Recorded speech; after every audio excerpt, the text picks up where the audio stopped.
Run fast, run hard. Woo! Hello adventurers, welcome back. Have you subscribed yet? Because I'm bringing you new training tips every single day as I train for my first 100 miles. Of course, before we get to the 100 miles, before we even get to 50 miles, we have a marathon coming up, and that's just 26.2 miles.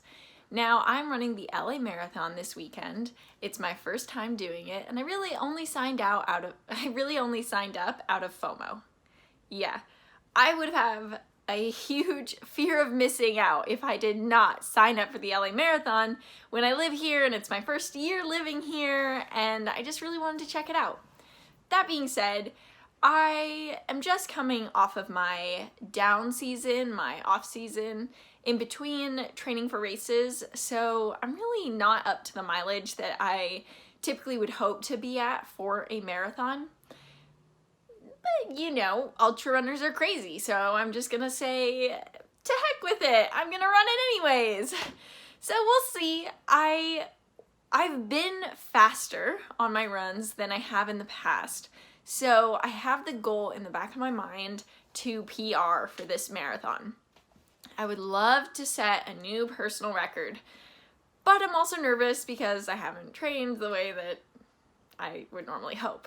But you know, maybe this is a good chance to just be like, balls out, go as fast as possible. Maybe that's my strategy, but it's not. My strategy is to take it slow for the beginning. Take it slower than I think I need to.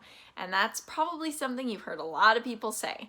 But what I've heard about the LA Marathon specifically is that it is very hot, and that although they're just kind of small rolling hills throughout the race, they add up and they get to you. And that by about mile 17, you will be wiped out for no reason. Like, you won't understand why you're wiped out because the race course doesn't seem that difficult until you get there. But you are exposed the entire time, and you have to conserve your energy. So I plan on drinking lots of water.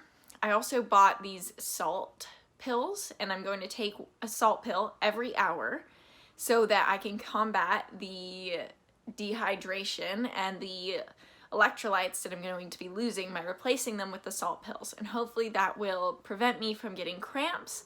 That will help me to keep going and stop me from getting too tired and dehydrated. And then I'm going to take the hills a little bit slower than I normally might because I've been doing a lot of hill training lately, so I feel like I can probably charge up and down them, but I'm gonna let my body have a rest at the start. I know that it's going to be quite the race for pounding pavement and for achy joints. So I'm going to take some Advil with me. I know there's a split